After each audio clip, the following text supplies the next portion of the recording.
할 줄 아는 거 하나도 없는 모자란 년아. 네 역할은 오늘로 끝이다. 결제나 하고 꺼져. 시어머니가 300만 원짜리 영수증을 제 가슴팍에 구겨 던졌습니다. 남편 변호사 합격 파티. 제가 예약하고 제가 결제할 식당에서요. 근데 그 옆에는 뭐가 있냐면 남편이 손을 꼭 잡고 앉은 정체불명의 여자가 떡하니 앉아 있었습니다. 5년 동안 새벽마다 반찬 가게에서 지문이 닳도록 일해서 뒷바라지한 결과가 이 꼴이었습니다. 억울한 제 사연 좀 꼭 끝까지 들어주세요. 안녕하세요, 시청자 여러분. 오늘 사연도 바로 시작해 보겠습니다. 연회장 문을 열기 전 저는 잠시 멈춰 섰습니다. 손등에 배인 된장 냄새를 맡으며 5년이라는 시간을 떠올렸습니다. 새벽 4시에 일어나 멸치 볶고 나물 무치고 젓갈 담그던 수천 번의 아침. 그 모든 새벽이 오늘 이 자리를 위한 것이었다고 스스로를 다독이며 문을 열었습니다. 지역에서 제일 이름난 한정식집 연회장 안쪽에는 이미 20명 남짓한 하객들이 자리를 잡고 있었습니다. 동네 이장, 부녀회장, 시댁 친척들까지 상석부터 빼곡히 차지한 채 웅성거리고 있었죠. 이 자리를 예약한 건 저였습니다. 한 달 전에 직접 전화해서 날짜 잡고 메뉴 고르고 계약금까지 제 카드로 넣었습니다. 그런데 정작 저를 맞아주는 사람은 아무도 없었습니다. 민준이 보였습니다. 제가 지난달 백화점에서 12개월 할부로 결제한 남색 양복을 빳빳하게 차려입고 술잔을 높이 들고 있었습니다. 그 양복을 고를 때 민주는 거울 앞에서 3번이나 돌아보며 이거 나한테 딱이다라고 했었죠. 56만 원짜리 넥타이까지 제가 골라준 것이었습니다. 마치 세상을 다 가진 사람처럼 입꼬리를 올린 채 하객들의 축배를 받고 있었습니다. 여보, 나왔어. 저는 민준에게 다가가며 말했습니다. 민준은 잠깐 저를 흘끗 보더니 고개만 까딱하고는 옆 테이블의 친척 어르신에게로 몸을 돌렸습니다. 마치 식당 종업원한테 하듯 왔으면 알아서 하라는 듯한 뒷모습이었습니다. 그때 시어머니 박정숙 여사의 목소리가 연회장을 꿰뚫었습니다. 아이고, 유라 씨. 이리 와서 앉아요. 여기 내 옆자리야. 박정숙 여사가 손짓하는 곳에 화려한 여자가 앉아 있었습니다. 목에는 굵은 금목걸이, 귀에는 반짝이는 귀걸이, 손목에는 제가 평생 만져볼 수 없는 시계를 차고 있었습니다. 저는 그 여자를 본 적이 없었습니다. 어머님, 저분은 누구세요? 제가 박정숙 여사에게 조심스럽게 다가가 물었습니다. 박정숙 여사는 제 얼굴을 아래 위로 훑더니 코끝에 주름을 잡았습니다. 너는 몰라도 돼. 가서 음식이나 제대로 나오는지 확인해. 박정숙 여사가 손등으로 저를 쫓으며 말했습니다. 그러고는 옆에 앉은 부녀회장에게 목소리를 낮추지도 않고 말을 이었습니다.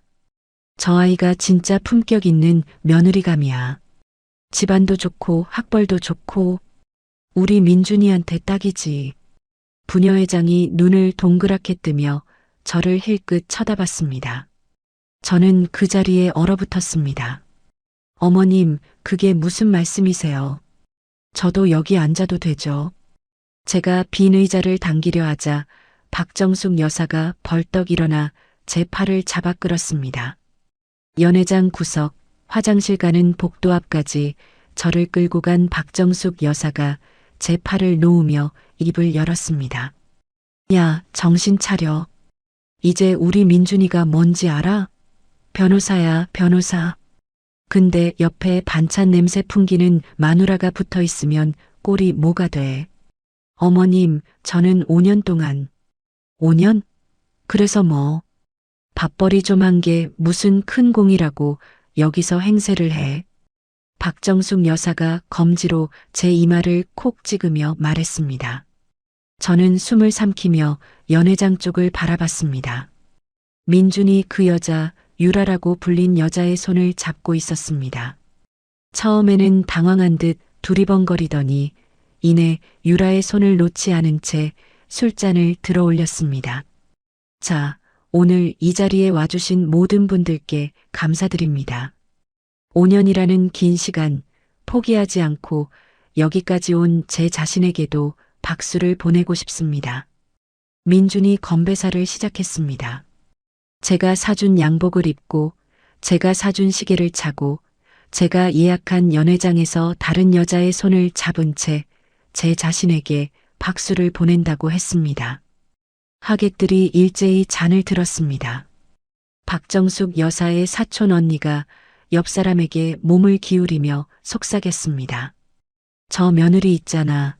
반찬 가게 한다며. 이제 어떡하려나. 글쎄, 변호사 마누라가 시장에서 반찬을 팔면 쪽팔리지. 킥킥거리는 소리가 테이블 너머로 번졌습니다. 또 다른 친척 아주머니가 부채로 입을 가리며 말했습니다. 개천에서 용난이 조강지처가 짐이 된 거지 뭐. 원래 그런 법이야. 그 소리가 제 귀에까지 또렷하게 들렸습니다. 저는 복도 벽에 등을 기댄 채 두 손을 꼭 쥐었습니다. 식사가 시작됐고 저는 빈 구석자리에 혼자 앉았습니다. 아무도 제게 술을 따라주지 않았고 아무도 제게 말을 걸지 않았습니다. 제가 이 파티의 주인이라는 사실을 아는 사람은 아무도 없는 것처럼 식사가 끝날 무렵이었습니다. 박정숙 여사가 접힌 종이 한 장을 들고 저에게 다가왔습니다. 종이를 펼치자 300만 원이라는 숫자가 선명하게 찍힌 영수증이었습니다. 자, 이거 오늘 연회비 내가 계산하고 나가. 박정숙 여사가 영수증을 제 손바닥 위에 탁 올려놓으며 말했습니다. 이게 내가 이 집안에 해줄 마지막 봉사야. 알겠어? 박정숙 여사가 돌아서며 유라의 팔짱을 끼고 웃었습니다. 유라가 제 쪽을 돌아보며 입꼬리를 올렸습니다. 그 웃음이 칼끝처럼 느껴졌습니다. 저는 손바닥 위에 영수증을 내려다봤습니다. 그 아래로 제 손이 보였습니다. 지문이 달아 매끈해진 손가락, 된장물에 갈라진 손톱, 화상 자국이 얼룩진 손등. 이 손으로 5년을 버텼습니다. 이 손으로 학비를 대고 생활비를 벌고 시험 교재를 사다 날랐습니다. 저는 영수증을 반으로 접어 앞치마 주머니에 넣었습니다. 눈물은 나지 않았습니다. 대신 머릿속에서 하나의 문장이 또렷하게 떠올랐습니다. 이 사람들이 누리는 모든 것은 내 것이다. 그리고 나는 내 것을 전부 걷어들일 것이다. 박정숙 여사가 유라의 팔짱을 끼고 연회장 안쪽으로 돌아갔습니다. 하객들의 웃음소리가 유리문 너머로 새어나왔습니다. 저는 복도에 서서 주머니 속 영수증을 만지작거렸습니다. 박정숙 여사가 다시 문을 열고 고개를 내밀었습니다. 야, 아직도 거기 서 있어? 모자란 것. 결제나 하고 빨리 꺼져. 내 꼴 보기 싫으니까. 박정숙 여사가 문을 쾅 닫았습니다. 그 안에서 유라의 깔깔대는 웃음소리가 터져 나왔습니다. 저는 앞치마 끈을 풀어 의자 등받이에 걸쳤습니다. 연회장 쪽으로 돌아가지 않고 카운터 반대편 주차장으로 나가는 복도를 택했습니다. 걸으면서 휴대폰을 꺼냈습니다. 카드사 앱을 열고 결제용으로 등록해둔 카드를 눌렀습니다. 분실 신고 버튼을 한번 누르자 확인 메시지가 떴습니다.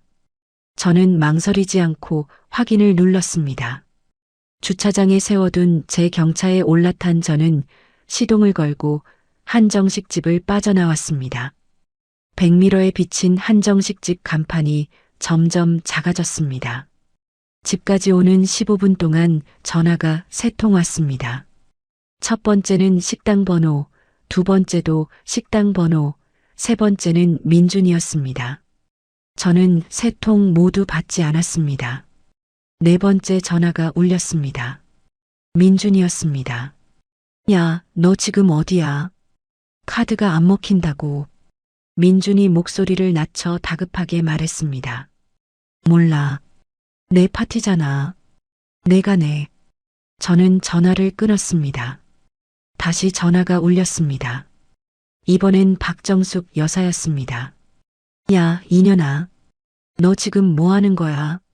사람들 다 보는 앞에서 민준이가 망신을 당하고 있어. 당장 돌아와서 계산해. 박정숙 여사가 쉴 틈 없이 쏟아냈습니다. 어머님, 품격 있는 분들끼리 계시니까 품격 있게 직접 계산하세요. 저는 전화를 끊고 전원을 껐습니다. 현관문을 열고 집 안으로 들어섰습니다. 민준의 서재로 곧장 향했습니다. 책상 서랍을 열자 두꺼운 법전 아래에 갈색 봉투가 끼워져 있었습니다. 봉투 안에는 사진이 있었습니다. 민준과 유라가 나란히 서서 웃고 있는 사진, 유라가 민준의 볼에 입술을 대고 있는 사진, 둘이 나란히 와인잔을 부딪히는 사진. 저는 사진을 한 장씩 휴대폰 카메라로 찍었습니다. 손이 떨리지 않았습니다. 서랍 깊숙이에서 통장 사본 한 장이 나왔습니다. 제 반찬 가게 사업용 계좌에서 매달 빠져나간 돈이 민준의 개인 계좌로 들어가고 그 돈이 다시 유라 명의의 계좌로 빠져나간 내역이 고스란히 찍혀 있었습니다. 3개월간 총 2,700만 원.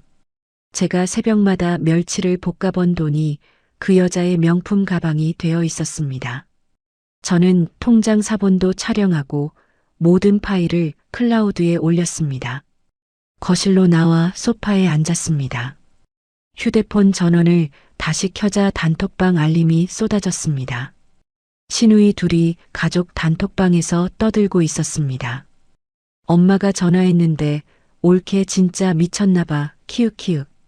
반찬집에서 돈 좀 만지니까 아나무인이네. 장사꾼 며느리의 최후 키읔키읔키읔. 저는 대화 내용을 처음부터 끝까지 캡처했습니다. 시누이들이 저를 조롱한 메시지, 제 외모를 비하한 메시지, 민준의 불륜을 알면서도 방조한 메시지까지 하나도 빠짐없이 저장했습니다.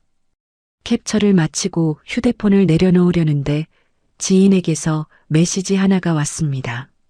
언니, 이거 봤어? 시어머님이 부녀의 단톡방에 올린 거야. 첨부된 캡처를 열었습니다. 박정숙 여사가 부녀의 단톡방에 이렇게 써놓았습니다. 우리 며느리가 바람이 나서 가출했어요. 남편 합격도 못 축하해주고 도망갔습니다. 쯧쯧. 저는 이 메시지도 저장했습니다. 사문서 위조, 명예훼손, 상간자 소송. 머릿속에서 폴더를 하나씩 분류하듯 증거들을 정리했습니다. 침실로 가서 옷장을 열었습니다.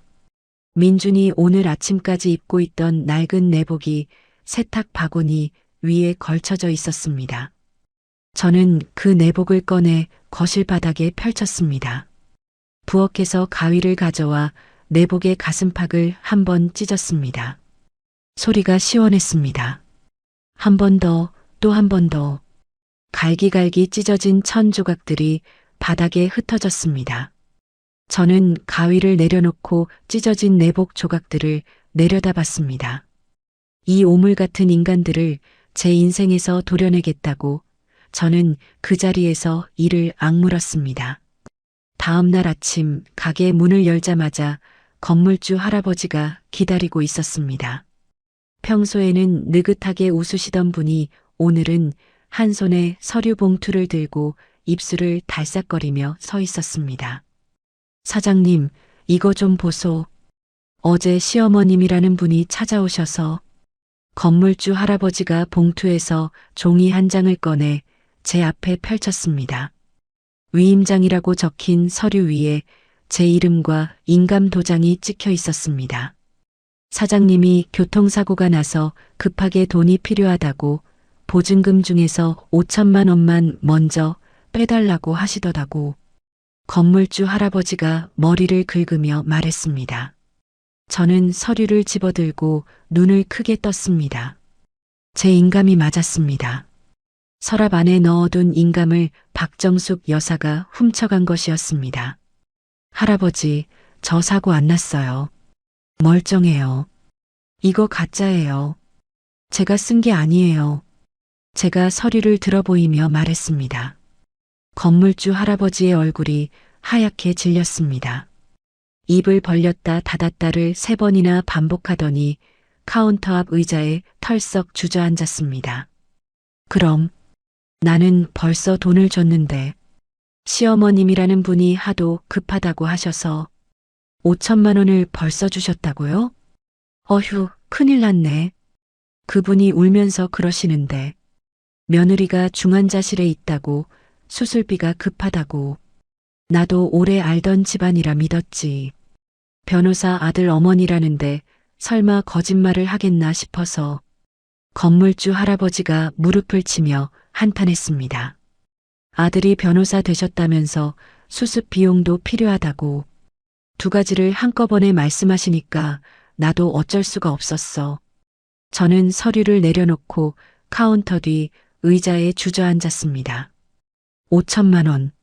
제가 3년 동안 새벽마다 멸치를 볶아서 모은 보증금의 절반이었습니다. 하루에 12시간씩 서서 일해야 한 달에 겨우 200만 원 남기는 장사였는데 그게 하루 만에 사라진 것이었습니다. 건물주 할아버지가 고개를 푹 숙인 채 말했습니다. 사장님, 정말 미안해. 내가 너무 쉽게 믿었어. 어떻게든 책임질게. 아니에요, 할아버지. 할아버지 잘못이 아니에요. 속은 거잖아요. 저는 할아버지의 손등을 잡으며 말했습니다. 하지만 속이 부글부글 끓었습니다. 잘못은 오직 한 사람에게 있었습니다. 가게 앞에서 소란이 들렸습니다. 유리문이 벌컥 열리더니 박정숙 여사가 들어섰습니다. 그 뒤로 유라가 따라 들어왔습니다. 박정숙 여사는 새로 맞춘 듯한 연보라색 블라우스를 입고 있었고 유라는 굽 높은 구두를 또각또각 울리며 걸어왔습니다. 야, 어제 전화는 왜 안 받아? 니 때문에 우리 민준이가 사람들 앞에서 얼마나 창피를 당했는지 알아? 박정숙 여사가 카운터를 탁탁 치며 소리쳤습니다. 건물주 할아버지가 놀라서 자리에서 벌떡 일어났습니다. 어머님, 제 인감 가져가셨죠? 제 보증금 5천만 원 가져가신 거 아시죠? 제가 위임장을 들어보이며 말했습니다.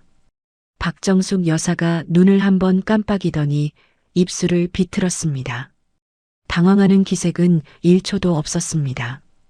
그래서 뭐? 내 아들이 돈이 필요한데 며느리 돈 좀 쓰면 안 돼? 네가 그 돈을 누구 덕에 벌었는데. 어머님, 그건 제 가게 보증금이에요. 어머님 돈이 아니라고요. 시끄러워. 이 가게도 내 아들이 있으니까 유지되는 거야. 변호사 집안 며느리가 반찬 가게 하니까 사람들이 와주는 거지. 네 실력으로 장사가 되는 줄 알아? 박정숙 여사가 카운터 위에 반찬통을 손으로 밀었습니다. 유리용기가 바닥에 떨어져 깨지며 멸치볶음이 사방으로 쏟아졌습니다. 어머님, 그만하세요. 제가 소리쳤습니다. 뭐? 네가 나한테 소리를 질러? 박정숙 여사의 눈이 뒤집혔습니다. 냉장고 위에 밑반찬 통들을 하나씩 끌어내리기 시작했습니다. 깍두기 통이 깨졌습니다. 시금치나물이 바닥에 쏟아졌습니다. 제가 새벽 4시에 일어나 만든 것들이었습니다. 이런 반찬이나 파는 년이 감히 우리 집안에 대들어? 네 주제를 알아야지. 박정숙 여사가 선반 위에 젓갈통까지 끌어내리며 악을 썼습니다. 건물주 할아버지가 놀라서 뒷걸음질 치다 문틀에 등을 부딪혔습니다. 여기서 이러시면. 할아버지가 말리려 했지만 박정숙 여사는 들은 척도 하지 않았습니다. 저는 깨진 유리와 쏟아진 반찬 사이에 서서 주먹을 꽉 쥐었습니다. 하지만 손을 올리지 않았습니다. 대신 천장 구석에 달린 작은 카메라의 빨간 불빛을 확인했습니다. 녹화 중이었습니다. 유라가 카운터 안쪽으로 들어오더니 제 의자에 떡하니 앉았습니다. 다리를 꼬고 팔걸이에 팔꿈치를 괜 채 가게 안을 둘러봤습니다. 여기 인테리어 좀 바꾸면 괜찮겠는데. 어머님, 여기 제가 운영하면 어떨까요? 유라가 박정숙 여사를 돌아보며 웃었습니다. 그래, 좋지. 네가 하면 이 동네에서 제일 가는 가게 될 거야. 박정숙 여사가 유라의 어깨를 토닥이며 흡족한 표정을 지었습니다. 그때 유라의 목에서 금빛이 반짝였습니다. 저는 그 목걸이를 알아봤습니다. 돌아가신 친정 엄마가 제 결혼식 날 걸어주신 금목걸이였습니다. 엄마가 시집가는 딸 목에 직접 걸어주시며 우리 딸 잘 살아라고 하셨던 그 목걸이. 안방 서랍 깊숙이 넣어둔 것을 이 여자가 꺼내 걸고 온 것이었습니다. 이거 예쁘지 않아? 민준이가 주던데. 유라가 목걸이를 손가락으로 들어올리며 제 눈을 똑바로 바라봤습니다. 순금이래. 무게감이 확실히 다르더라. 유라가 목걸이를 좌우로 흔들며 웃었습니다. 제 엄마의 유품을 장난감처럼 가지고 노는 모습이었습니다. 제 손톱이 손바닥을 파고들었습니다. 피가 날 것 같았지만 저는 입을 다물었습니다. 여기서 소리를 지르면 지는 것이었습니다. 박정숙 여사와 유라가 떠나고 건물주 할아버지도 연신 미안하다며 돌아간 뒤 저는 홀로 가게를 치웠습니다. 바닥에 쏟아진 반찬을 쓸어 담고 깨진 유리를 주워 담았습니다. 무릎을 꿇고 걸레질을 하는데 된장 냄새와 젓갈 냄새가 뒤섞여 코를 찔렀습니다. 그날 오후 더 나쁜 소식이 찾아왔습니다. 민준이 자신의 로펌 동기들에게 단톡방을 만들어 메시지를 보낸 것을 지인을 통해 전달받았습니다. 아내가 돈에 미쳐서 합격한 저를 협박하고 있습니다. 위자료를 억대로 요구하며 소송을 걸겠다고 합니다. 혹시 연락 오면 상대하지 마세요. 민주는 제가 움직이기도 전에 방패를 치고 있었습니다. 저녁이 되어 집으로 돌아가려 했습니다. 현관 앞에 서서 비밀번호를 눌렀지만 도어락이 열리지 않았습니다. 번호가 바뀌어 있었습니다. 한 번 더 눌러봤습니다. 빨간 불이 깜빡이며 오류음이 울렸습니다. 현관 옆 복도 바닥에 박스 하나가 놓여 있었습니다. 택배 박스를 재활용한 것이었는데 테이프도 제대로 붙이지 않아 뚜껑이 벌어져 있었습니다. 박스 안에는 제 옷 몇 벌과 부모님의 유품이 아무렇게나 구겨져 들어 있었습니다. 엄마의 사진 액자가 금이 가 있었습니다. 유리가 대각선으로 쩍 갈라져 있었고 액자 모서리가 찌그러져 있었습니다. 아버지의 낡은 만년필이 뚜껑 없이 굴러다녔습니다. 아버지가 30년 넘게 쓰시던 것이었는데 뚜껑은 박스 안 어디에도 없었습니다. 저는 복도 바닥에 쪼그려 앉아 금간 액자를 끌어안았습니다. 엄마의 웃는 얼굴이 금 사이로 갈라져 보였습니다. 차가운 복도 바닥이 무릎뼈를 파고들었습니다. 위층에서 발소리가 지나갔습니다. 누군가 저를 내려다보다 그냥 지나쳤습니다. 저는 그 자리에서 움직일 수 없었습니다. 한참을 그렇게 앉아 있었습니다. 10분이 지났는지 30분이 지났는지 알 수 없었습니다. 그러다 천천히 일어났습니다. 무릎이 시렸지만 액자를 가슴에 꼭 품고 만년필을 주머니에 넣고 박스를 한 팔로 안아들었습니다. 가게로 돌아가는 길에 생각했습니다. 이 사람들이 스스로 지옥문을 열고 걸어 들어오게 만들겠다고, 그리고 그 문을 제 손으로 잠그겠다고. 유라가 제 엄마의 금목걸이를 걸고 웃던 그 얼굴이 떠올랐습니다. 저 여자는 자기가 얼마나 큰 실수를 저질렀는지 모르고 있었습니다. 허영심이 강한 사람은 반드시 더 큰 것을 탐하게 되어 있고 더 큰 것을 탐하는 순간 발밑을 보지 못하게 됩니다. 유라의 허영심이 결국 이 모든 판을 뒤집는 열쇠가 될 것이라는 확신이 들었습니다. 다음 날 아침 저는 가게 문을 열지 않았습니다. 대신 단정하게 옷을 갈아입고 경찰서로 향했습니다. 민원실 창구에 앉아 담당 경찰관에게 위임장과 건물주 할아버지의 진술서를 내밀었습니다. 시어머니가 제 인감을 훔쳐서 가짜 위임장을 만들었습니다. 그걸로 제 보증금 5천만 원을 빼갔고요. 담당 경찰관이 서류를 넘기며 고개를 끄덕였습니다. 고소장 접수하시겠습니까? 네. 그리고 하나 더 있습니다.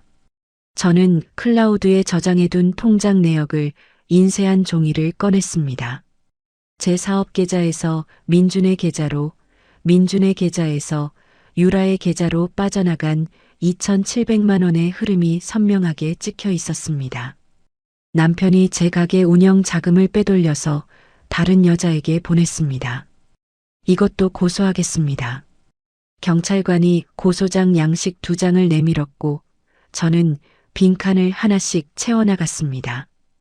펜을 쥔 손에 힘이 들어갔지만 글씨는 흔들리지 않았습니다. 경찰서를 나와 곧장 법원으로 갔습니다. 유라의 실제 거주지를 수소문해둔 터라 상간자 소송 소장을 정확한 주소로 발송할 수 있었습니다.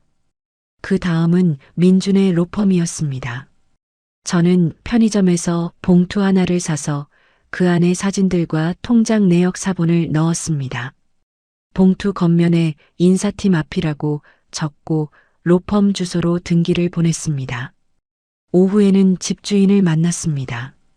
저희가 살던 아파트는 제 명의로 된 전세 계약이었습니다.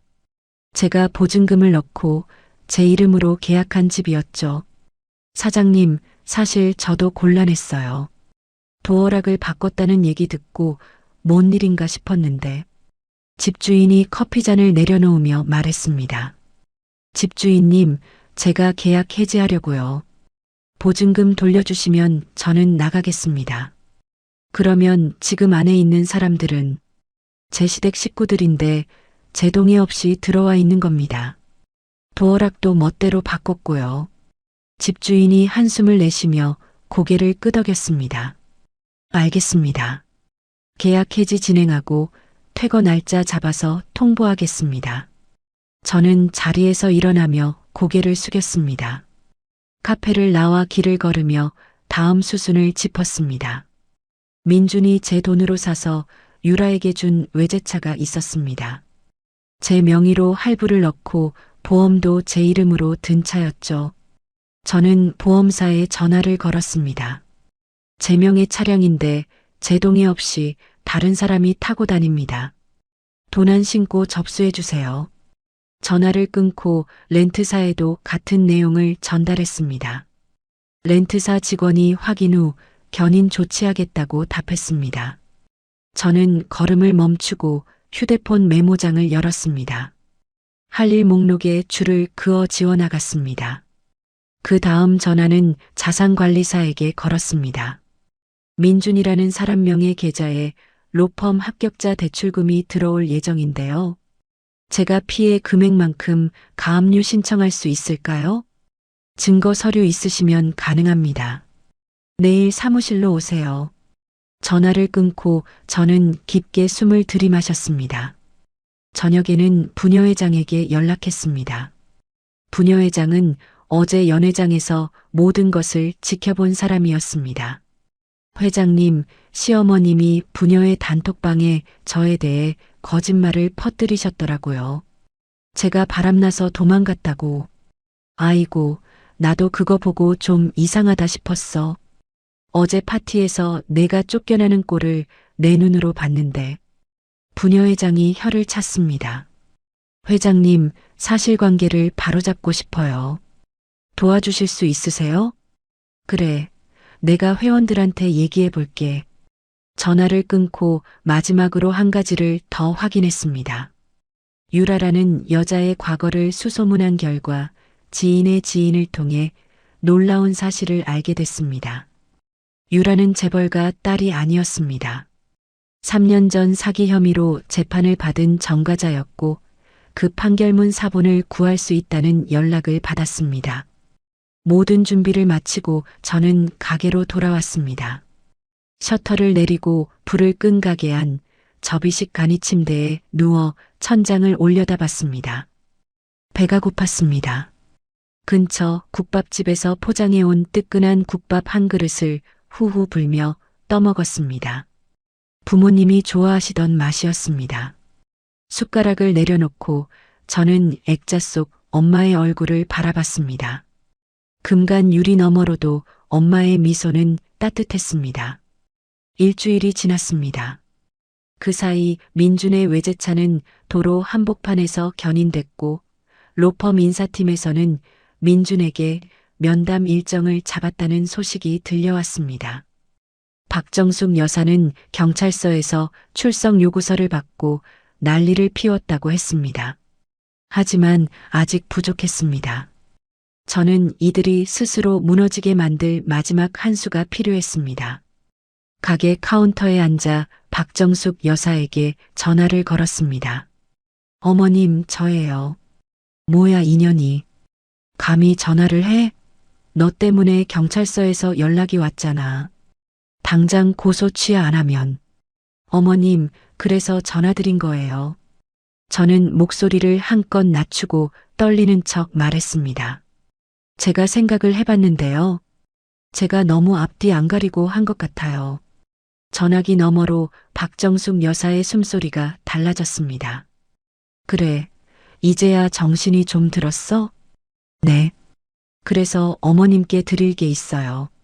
친정 부모님이 남겨주신 과수원 땅이 있거든요. 그거 어머님 드릴 테니까 보증금 문제만 없었던 걸로 해주세요. 박정숙 여사가 3초쯤 침묵했습니다. 그리고 목소리 톤이 확 바뀌었습니다. 과수원? 어디? 얼마짜리야? 충청도 쪽이에요. 한 800평 되는데 요즘 그쪽 개발 얘기가 있어서 값이 좀 올랐다고 하더라고요. 저는 일부러 말끝을 흐렸습니다. 개발? 무슨 개발? 자세히는 모르겠는데 부동산 하는 친정 쪽 아는 분이 그러더라고요. 큰 도로 뚫린다고. 박정숙 여사의 입에서 침 삼키는 소리가 들렸습니다. 그래, 그래. 내가 그 정도 성의를 보이면 내가 생각을 좀 해보지. 전화를 끊고 저는 카운터에 팔꿈치를 괴었습니다. 그 과수원 땅은 사실길이 없는 맹지였습니다. 사방이 남의 논으로 막혀 있어서 차 한 대 들어갈 수 없는, 개발은커녕 농사도 못 짓는 쓸모없는 땅이었습니다. 하지만 저는 이미 지인을 통해 그 주변에 대규모 도로가 뚫린다는 가짜 소문을 흘려놓은 상태였습니다. 이틀 뒤 박정숙 여사에게서 다시 전화가 왔습니다. 야, 그 과수원 땅 주변에 개발 확정이래. 내가 아는 사람한테 물어봤더니 진짜라더라. 박정숙 여사의 목소리가 들떠 있었습니다. 제가 흘린 소문을 자기 인맥으로 확인했다고 믿는 것이었습니다. 어머님, 그러시면 제가 서류 준비해 놓을게요. 그래, 그래. 아, 그리고 나 그 주변 땅도 좀 사둘까 하는데. 민준이가 대출 좀 알아본다니까 내가 방해하지 마. 저는 입꼬리가 올라가는 것을 참으며 대답했습니다. 네, 어머님. 알겠습니다. 박정숙 여사는 그날부터 사채업자에게 연락을 돌리기 시작했습니다. 과수원 주변의 땅을 더 사들이기 위해서였죠. 민준도 마찬가지였습니다. 로펌 입사 전에 목돈을 만들겠다며 동기들에게까지 손을 벌려 돈을 끌어모았습니다.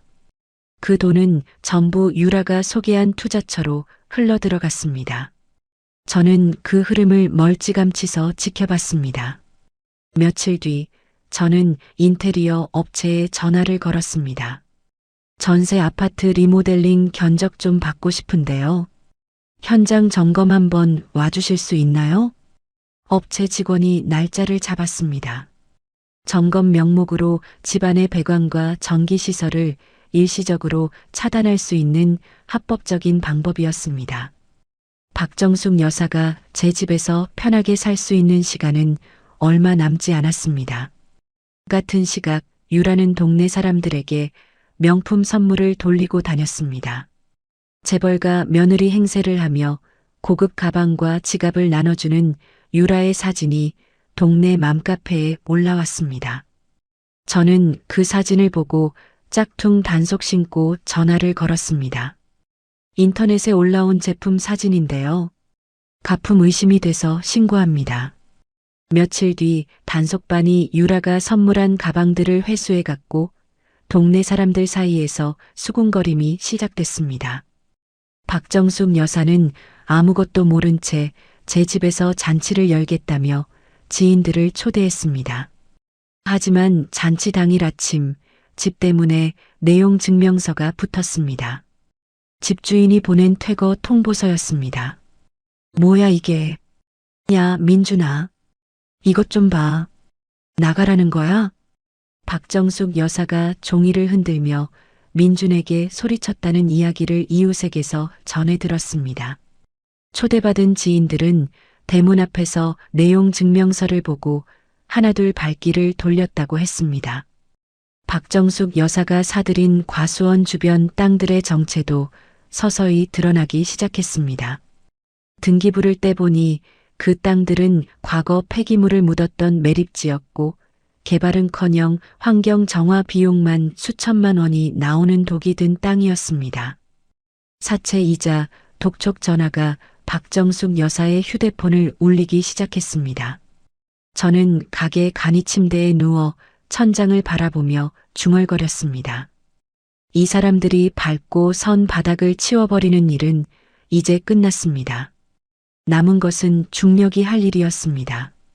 모든 것이 제 계획대로 흘러가고 있다고 생각한 순간이었습니다. 가게에서 아침 준비를 하고 있는데 등기우편이 도착했습니다. 뜯어보니 법원에서 온 소장 부본이었습니다. 민준이 저를 상대로 재산 분할 소송을 걸어온 것이었습니다. 소장 내용을 읽어 내려가다 손이 멈췄습니다. 원고의 장인, 장모가 생전에 원고에게 작성해준 증여 확인서에 의거하여 민준이 제 부모님이 돌아가시기 전에 써주셨다는 서류를 들고 나온 것이었습니다. 부모님이 민준에게 돈을 빌려준 적은 있어도 증여를 확인한 적은 없었습니다. 하지만 부모님은 이미 돌아가셨고 반박할 증인이 없었습니다. 소장을 내려놓고 이마를 짚었습니다. 민준이 5년 동안 옆에서 법을 공부한 게 이런 데 쓰일 줄은 몰랐습니다. 점심 무렵 가게 앞이 시끄러워졌습니다. 밖으로 나가보니 박정숙 여사가 길바닥에 드러누워 통곡하고 있었습니다. 동네 사람 6-7명이 둘러서서 구경하고 있었죠. 내 며느리가 시어미를 길바닥에 내쫓았어요. 늙은 시어미를 거리에 내팽개쳤다고요. 박정숙 여사가 바닥을 치며 울부짖었습니다. 두 눈에서는 눈물 한 방울 나오지 않으면서 목소리만 쩌렁쩌렁했습니다. 저 며느리가 돈맛을 알더니 늙은 시어미 재산까지 빼앗으려고 해요. 내가 죽어야 속이 시원하겠지.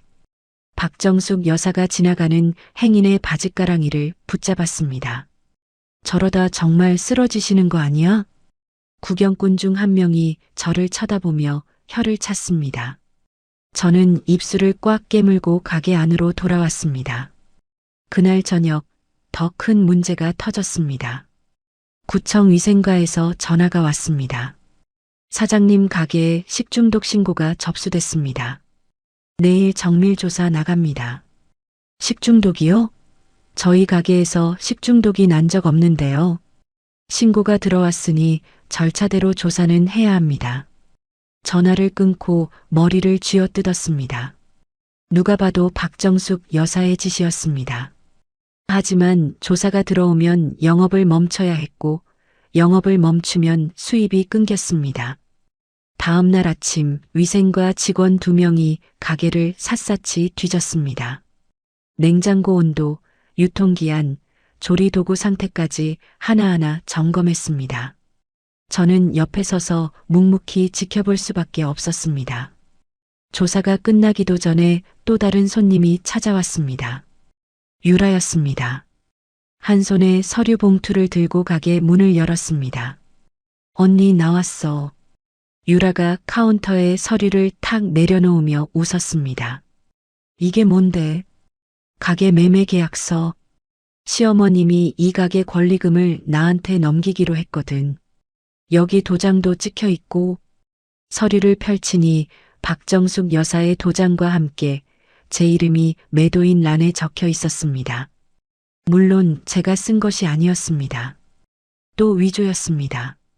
유라가 손톱으로 카운터를 톡톡 두드리며 말했습니다. 언니, 순순히 넘기는 게 좋을 거야.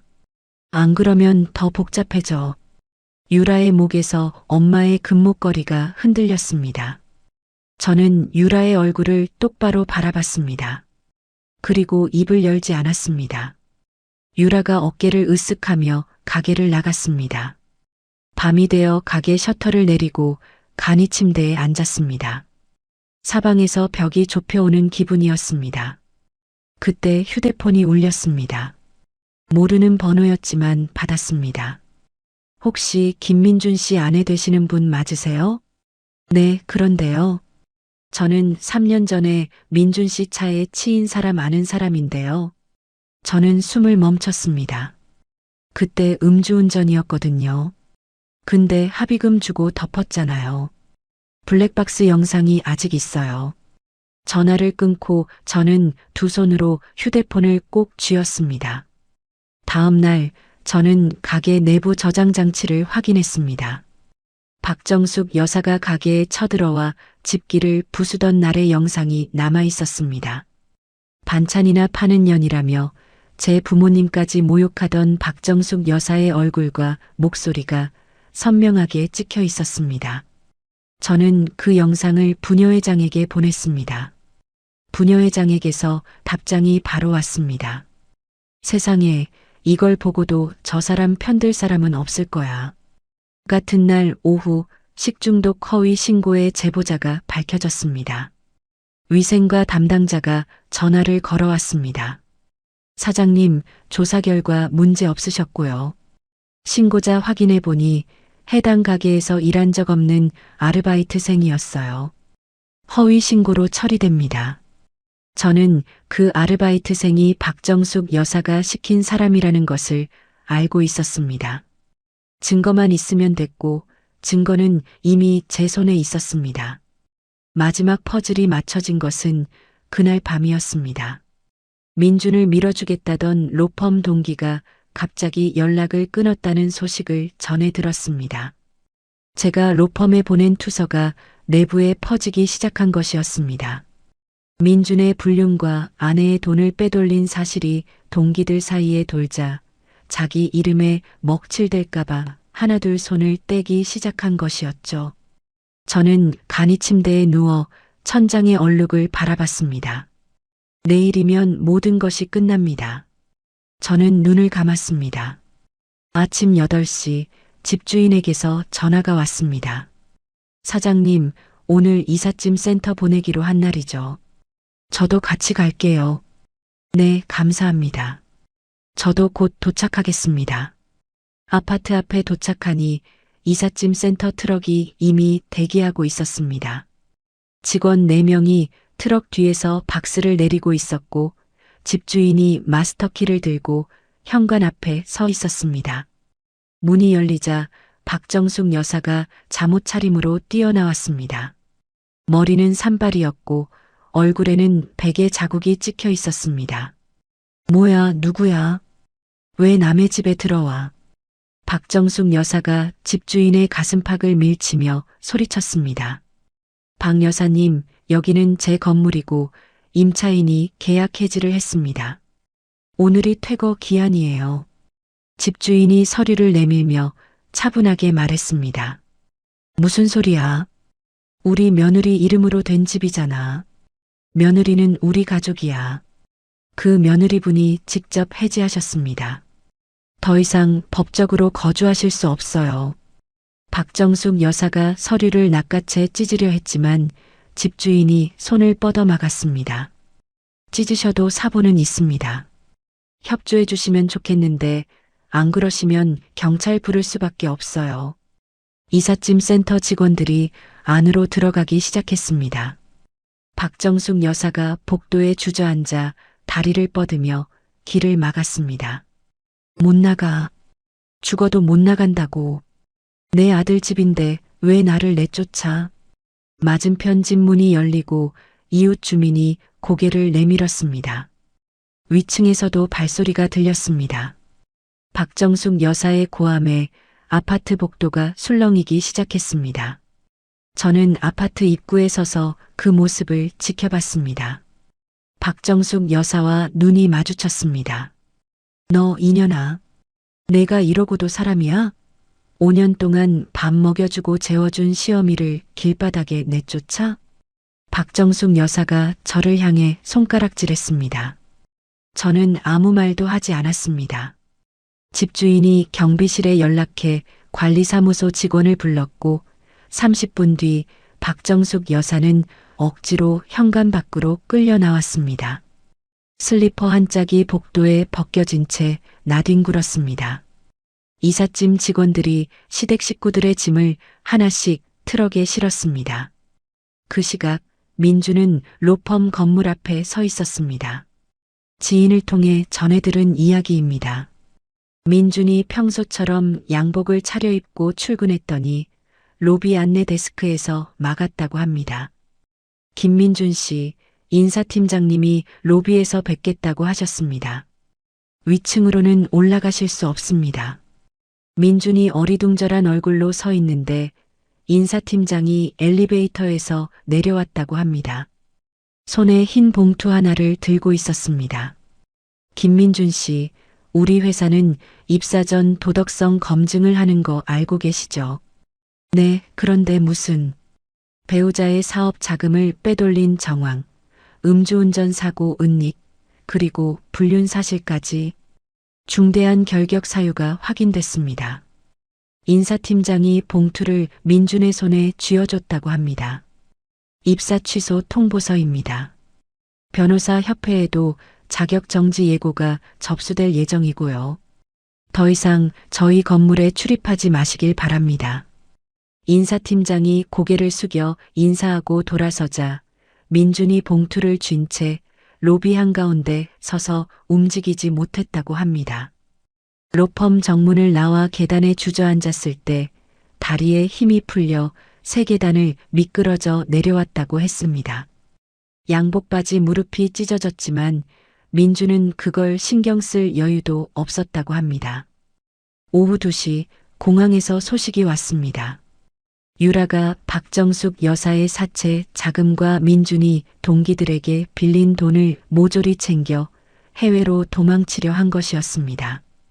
유라는 선글라스를 쓰고 대형 캐리어 2개를 끌며 출국장으로 걸어갔다고 합니다. 탑승권을 내밀고 게이트를 통과하려는 순간 양쪽에서 남자 둘이 다가왔습니다. 한유라 씨 맞으시죠? 유라가 선글라스를 내리며 고개를 돌렸습니다. 네, 그런데요. 사기 및 절도 혐의로 체포합니다. 함께 가시죠.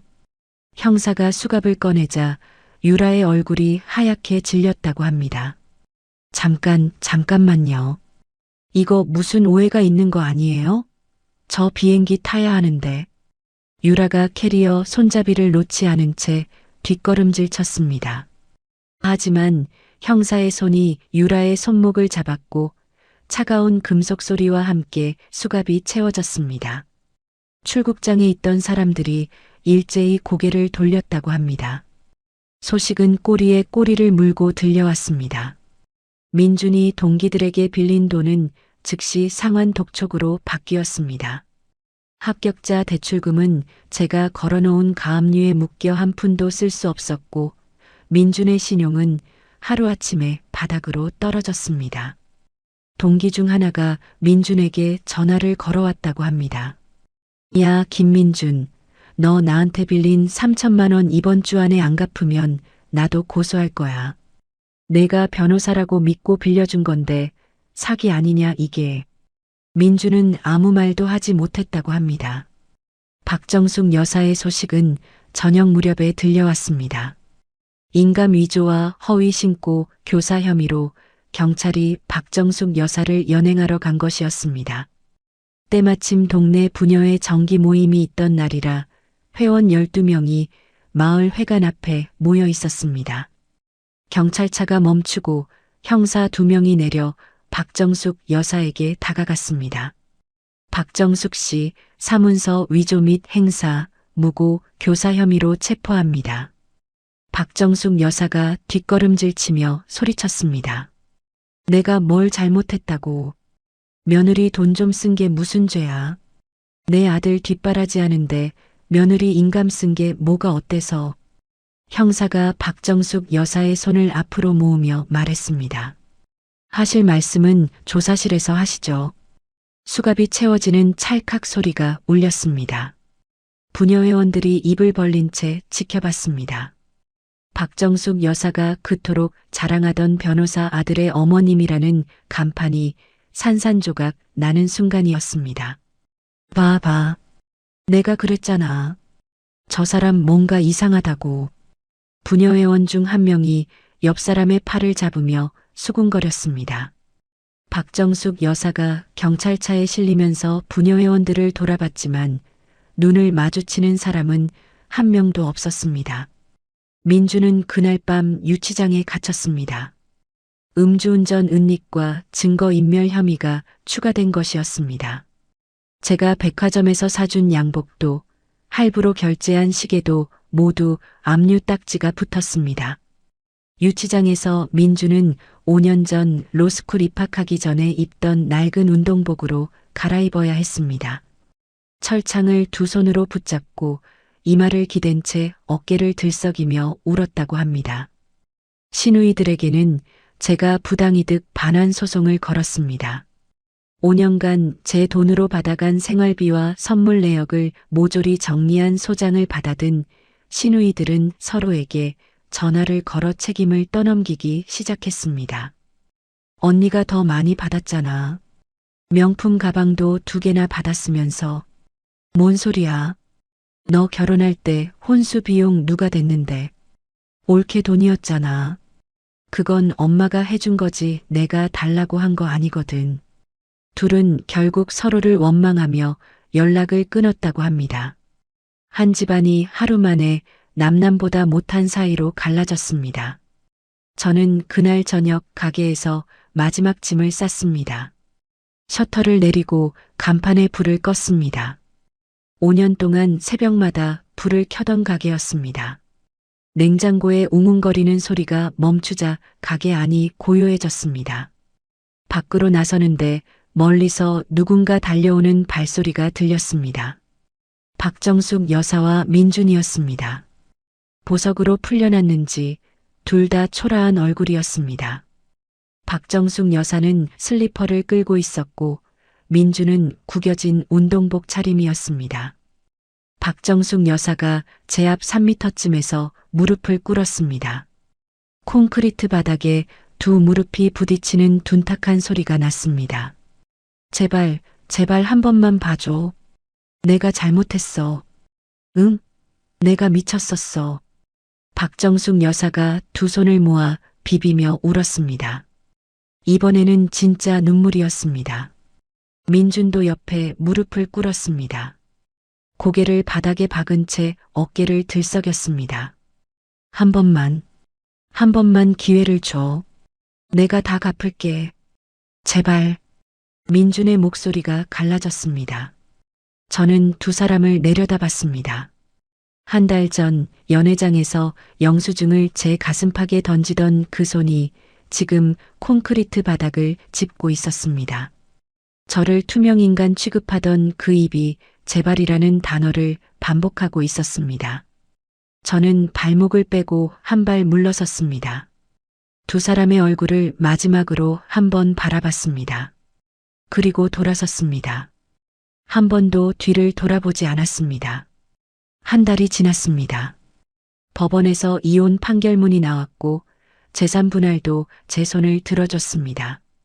민준이 들고 나온 증여 확인서는 필적 감정 결과 위조로 판명됐습니다. 보증금 5천만 원도 전액 돌려받았고 상간자 소송 배상금까지 확정됐습니다. 모든 것을 정리하고 저는 서울을 떠났습니다.